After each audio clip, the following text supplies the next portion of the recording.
Junior న్యాయవాదులు police మిత్రులందరూ కూడా పేరు పేరున స్వతంత్ర శుభాకాంక్షలు మరియు వారికి జేబీ తెలియజేస్తూ భారతదేశం అనేది భిన్న సంస్కృతుల సమ్మేళనం. భారతదేశంలో వివిధ భాషలు, వివిధ ప్రాంతాలు, వివిధ ఆహార అలవాట్లు, వివిధ రకాల భాషలు, అన్ని రకాల సమ్మేళనం ఈ భారతదేశం. ఇలాంటి అన్ని రకాల సమ్మేళనం ఉన్న ఈ భారతదేశానికి, ఈ దేశంలో ఉన్న సంపదను దోసుకుపోవడానికి వేరే దేశస్తులు, ముఖ్యంగా ఆంగ్లేయులు వచ్చారు, ఫ్రెంచ్ వారు వచ్చారు, డచ్ వారు వచ్చారు, మళ్ళీ వీళ్ళందరినీ బ్రిటిష్ వారు కూడా వచ్చారు. వీళ్ళందరినీ ఎలగొట్టి ఈ దేశానికి మా సంపదను మీరు తీసుకుపోయి మమ్మల్ని డెవలప్ చేసేది ఏంటి? మమ్మల్ని మేమే రూల్ చేసుకుంటాం, మమ్మల్ని మేము రూల్ చేసుకుంటే ఈ సంపద మాకే చెందుతుంది అని చెప్పేసి ఈ భారతీయులందరూ ఆలోచన చేసి మనం కూడా ఈ పరాయి పాలన మనకు వద్దు, ఈ భారతదేశంలో మన పాలనే కావాలని ఈ స్వాతంత్ర పోరాటం మొదలైంది. ఆ మొదలైన స్వాతంత్ర పోరాటంలో ఇందాక పెద్దలు చెప్పినట్టు ఎవరికి తోచిన విధంగా వాళ్ళు స్వాతంత్ర పోరాటం చేశారు. అందులో డాక్టర్ బాబాసాహెబ్ అంబేద్కర్ ఇంటెలెక్చువల్ కాబట్టి 1931 ప్రాంతంలో ఇంగ్లాండ్లో మొదటి రౌండ్ టేబుల్ సమావేశం జరిగింది. అందులో బ్రిటిష్ వాళ్ళు నిలదీస్తాడు డాక్టర్ అంబేద్కర్, దొంగల్లారా మీరు మా దేశంలో ఎంత సంపద కొట్టుకోబోతున్నారో మీకు తెలుసా?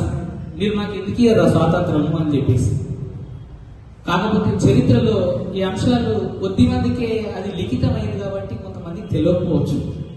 ఇండిపెండెన్స్ డేలో వాస్తవంగా ఈ దేశానికి నాయకత్వం వహించింది మహాత్మా గాంధీ, మోహన్ దాస్ కరమ్చంద్ గాంధీ. అది ఎవరు కాలం లేదు. ఎట్ ద సేమ్ టైం ఈ వచ్చిన స్వాతంత్రానికి ఇంటెలెక్చువల్గా ఇంకా దీన్ని ఎలా పంచిపెట్టాలని చెప్పేసి ఇందాక చెప్పిన సుభాష్ చంద్రబోసు, వీళ్ళు వాళ్ళు అందరూ కూడా పెద్ద మనుషులందరూ కూడా దీన్ని పోరాడి ఆ వచ్చిన స్వాతంత్రాన్ని దేశ ప్రజలకు అందించాలని బాబాసాహెబ్ అంబేద్కర్ గారు బాగా కృషి చేశారు. కాబట్టి ఈ మానవులందరినీ మనం గుర్తించుకుంటూ, ముఖ్యంగా అంటే నాకు ఈ దేశ పౌరులుగా నాకు ఒక సందేహం ఉంది. అసలు ఈ పాలకులు కరెక్ట్ లేదు. ఫస్ట్ మన యువత డ్రగ్స్ బానిస అవుతుంది. నేను ఈ మధ్యన పేపర్లో చదివాను, ఒక అబ్బాయి డ్రగ్స్ బానిస అయి సొంత తల్లిని అత్యాచారం చేసిందంట.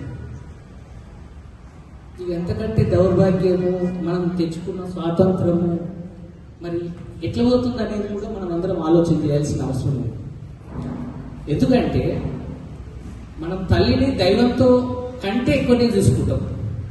తల్లి మీద పాట కూడా, అమ్మ అంటే ఎంత ప్రేమనో, చల్లని జన్మ అయినా ఉంటుందా అని చెప్పేసి అమ్మను బొమ్మతోటి కూడా తన పద్యాలను గద్యాలను స్మరించుకునే మనం యువతను ఈ డ్రగ్స్కు బానిస చేసి ఈ దేశాన్ని నాశనం చేస్తున్నారు. అలాంటి పొలం మీద మనం అందరం కూడా తిరుగుబాటు చేయాలి.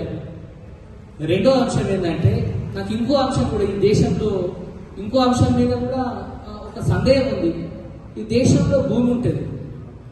ఈ భూమి ప్రభుత్వ పరంగా 7 లక్షల ఎకరకు ఉంటుంది. అది లీగల్ పర్మిటెడ్.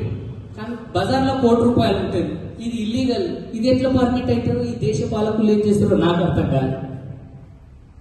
ఈ దేశంలో వచ్చిన స్వాతంత్రాన్ని ప్రజలందరికీ పంచాలని ఈ దేశం కోసం పోరాటం చేసిన మానవులందరూ కలలు కానీ నిస్వార్థంగా ఈ దేశాన్ని మనందరి చేతిలో పెట్టిపోతే, కొంతమంది ఈ దేశ సంపద మీరు చూడండి, 1% మంది దగ్గర 40% సంపద, ఈ దేశ సంపద పోగైంది. మరి ఈ స్వాతంత్రము, తెచ్చుకున్న స్వాతంత్రం కొంతమందికి డబ్బు ఉండడానిక? ఈ దేశంలో మనం భరతమాత బిడ్డలము, మనమందరం అన్నదమ్ములము, మనం తల్లిగుండే పిల్లలను తలా ఇంత పంచుకొని తినాలి. సంపదనైనా, అధికారాన్నైనా, ఉద్యోగాలైనా, సామాజిక హోదాలైనా. మరి దీని అందరూ ఎవరు అది చేయాలి? మనమే కదా. మనలో మనము ఈ విభిన్న సంస్కృతులు, ఈ విభిన్న భాషలు, విభిన్న భావాలతోటి మనం సంఘర్షణ పడుతున్న వాస్తవంగా ఈ దేశంలో. ఓడు రిజర్వేషన్ వద్దంటాడు, ఓడు రిజర్వేషన్ కావాలంటాడు, ఓడు హక్కు కావాలంటాడు, ఓడు హక్కు వద్దంటాడు, ఓడు ఇది కరెక్ట్ అంటాడు, ఓడు ఇది కరెక్ట్ కాదంటాడు. అసలు ముందు ఈ దేశ స్వాతంత్రం ఎందుకు వచ్చిందో చదవండి, మన దేశ కీర్తి లేదు చదవండి. చదివితే దేశాన్ని ఎట్లా చేసి ఎట్లా నిలబెట్టాలో తెలుసు. డాక్టర్ అంబేద్కర్కి దేశంలో అంటరాంతనం ఉంది, కానీ ఎప్పుడు కూడా ఈ దేశాన్ని నాకు అంటరాంతనం ఉన్నా కూడా ఈ దేశాన్ని మాత్రం నేను వదులుకోను. ఇందులో ఉంటే నా ఇంట్లో సమస్య అంటరాంతనం ఉంటే దీన్ని రిమూవ్ చేయడానికి నేను ఎంతనైనా పోరాటం చేస్తానని చెప్పి పోరాటం చేసింది. కానీ దేశానికి మచ్చ వస్తే మాత్రం నేను ఊరుకోనని చెప్పిండు.